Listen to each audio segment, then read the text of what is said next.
All right, so nitrogen is another one of those elements that cycles through ecosystems, and it's really, really important for all living things. As you heard in the crash course video, all living things use nitrogen to make DNA. Okay, so that's the genetic material that we all have. And proteins, we use nitrogen in proteins, which are found in our muscles, our hair is protein, our nails, the enzymes that are in our stomachs and small intestines that break down food, and all kinds of other body tissues. Okay, so this is nitrogen is really, really important in all of these functions. Plants use nitrogen to make chlorophyll, and as we saw yesterday, that's used in photosynthesis. So it's a crucial element. Now, one of the problems is that nitrogen gas, which makes up about 80% of our atmosphere, organisms can't use nitrogen in the form that it is in the atmosphere, right? Because N2 is a very stable molecule. And one of the reasons it's so stable is because the way that nitrogen bonds is through a triple bond. It's a different kind of bonding than we talked about in chemistry. We talked about ionic bonding. This is a special kind of bond where nitrogen bonds with itself, but it doesn't just bond once, it bonds 3 times. And this is really hard to rip apart. It's why nitrogen is so inert, and it can go into our lungs and out of our lungs, and it doesn't react with anything. But this poses a problem because we have nitrogen all over the place, and we need it for our bodies, but we can't physically use it. Okay? So in order for nitrogen to be useful, this nitrogen gas must be converted into nitrate ions. Okay? So nitrogen mixed with oxygen. And so we're going to talk about how we do that and the different ways that that can be done.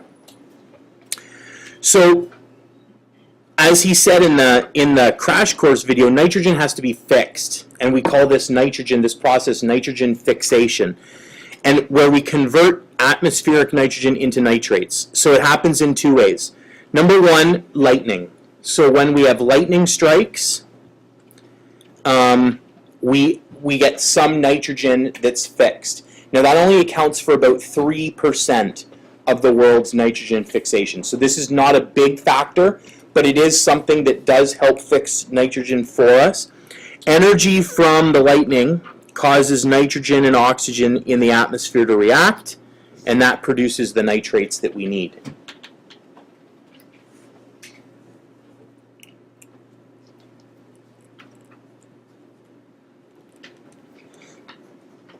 The other really, really important process, and we're going to talk about this now, is bacteria.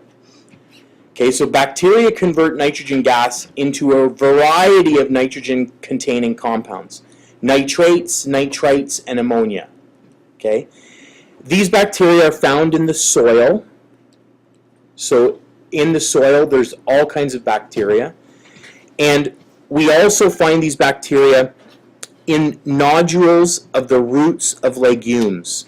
So legumes are things like peas, beans, peanuts, soybeans, and alfalfa.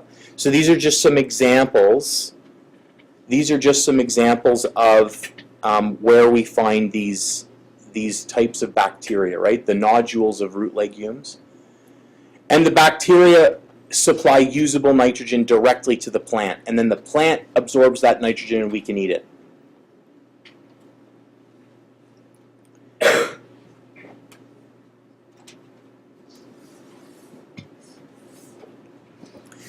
So plants get the nitrogen that they need from nitrates in the soil. Animals get the nitrogen we need by consuming producers or other consumers. Right? So when we eat plants or other animals that have eaten plants, we're going to get nitrogen. And when organisms die, decomposers will break down the nitrogen-containing chemicals into ammonia.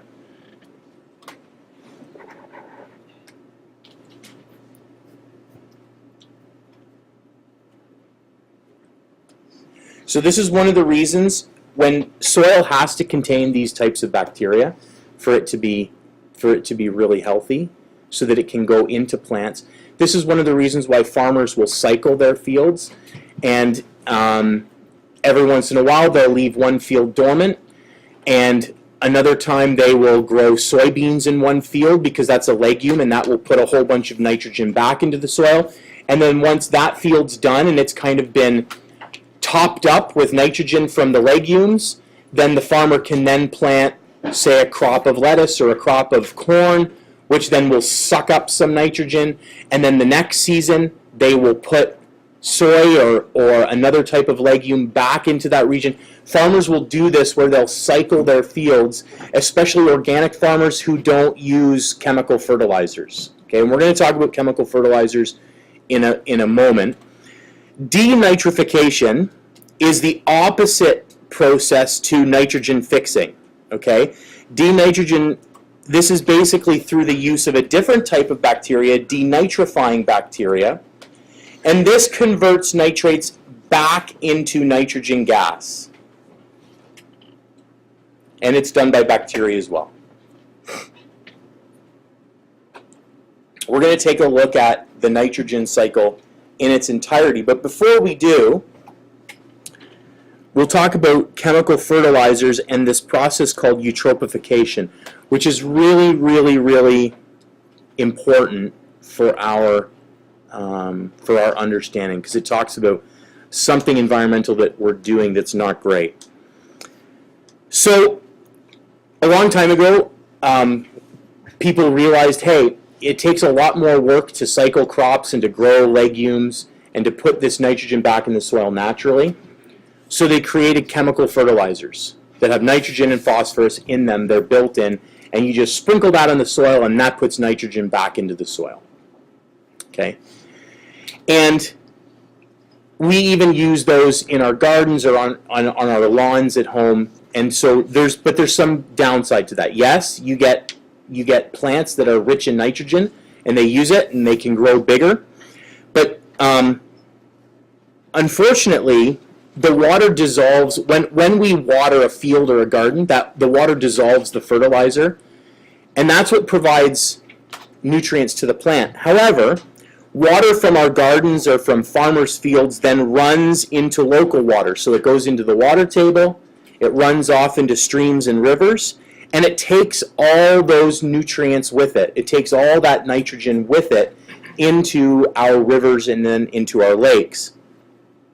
Streams that run into ponds or lakes, then all of a sudden you have all this nitrogen in the pond or in the lake, and that causes plant life in the lake to grow, like algae, and especially not just that it causes it to grow, but that it causes it to grow really, really quickly.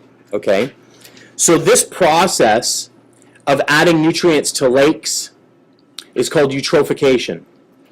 And one of the things that you will see is this overgrowth of algae, and that's really dangerous, because when algae grows and grows and grows, it blocks sunlight, which then causes other plant life to die, which then can lead to the death of lakes, right? So we'll talk about the nitrogen cycle, and then we're going to come back to this diagram that you've got for eutrophication, okay? So first of all, again, it's a cycle. It doesn't really matter where we're going to start, but we'll start up here with nitrogen gas that's in the atmosphere. We've got nitrogen gas in the atmosphere.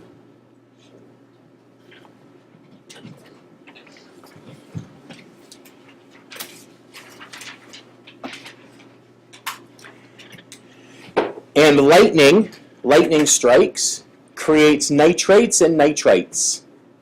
Okay. Now, not very much, but it still does help us. And so we get nitrates and nitrites.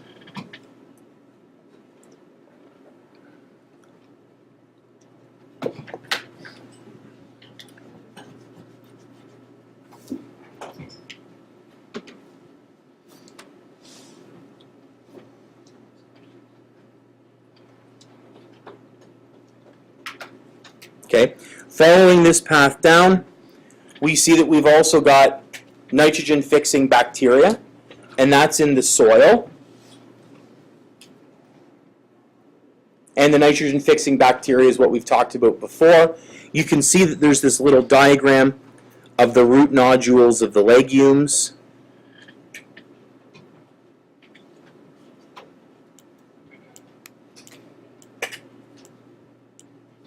At the same time, we've got decomposers like bacteria and fungi feeding on dead plants and animals and their waste, breaking that down, returning the nitrogen that's in dead plants and animals back to the soil.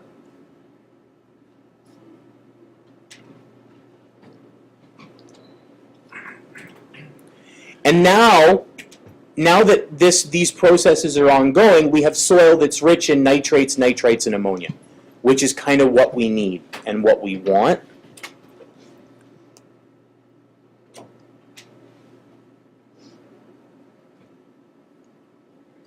And that's 1/2 of our cycle that's complete. Of course, the soil, these nitrates, nitrites, and ammonia, these are used by producers. Okay, they use these chemicals in the soil to grow, and then they're rich in nitrogen themselves.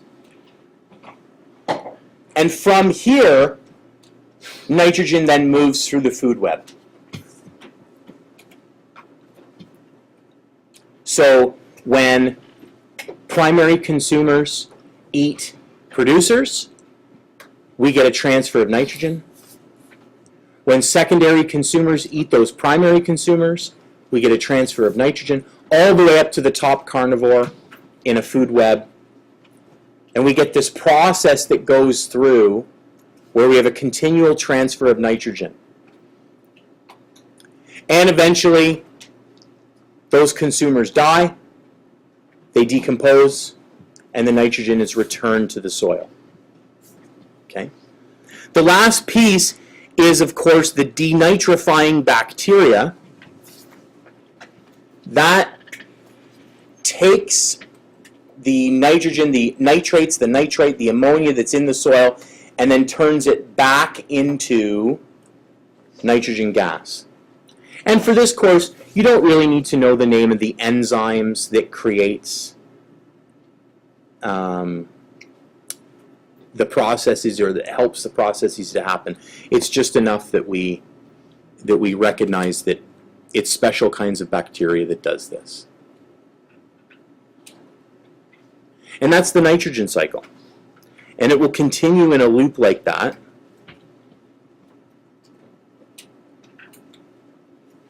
Over and over and over again. Now, we want to go through eutrophication. And there's a little diagram that you've got in your notes.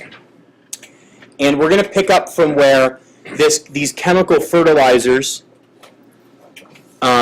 specifically nitrogen and phosphorus, in the surface, in the runoff from the surface, they enter lakes. Okay? So we've got a feeding of the plants that are on the surface. So this would be algae, etc. And they feed on those nutrients, and the surface aquatic plants increase. Okay? So we see a definite increase in the number of plants. What that leads to is that less light can penetrate, and the plants below the surface die. So we see those deeper plants dying off. Decomposers then feed on those dead plants, depleting the oxygen in the water, right? Because decomposers need oxygen, and because there's so much more dead animal and plant matter down there, these decomposers are working really hard. They deplete the oxygen, which leads to the death of the animals. And we get basically what's known as a dead lake, right? Because the lake can only support the aquatic plants at the surface. So there would be no animals that would live in these lakes, and this is a problem, obviously. Right? Because we basically destroyed an entire ecosystem through runoff. Okay. These are some of the summary points. Large amounts of algae growing near the surface allows less light to penetrate. Large amounts of algae eventually die. The decomposing dead plants require a lot of oxygen, and the resulting low amount of oxygen in the water may cause fish and other animals to die. Okay, so these are kind of some of the points. And that is the nitrogen cycle.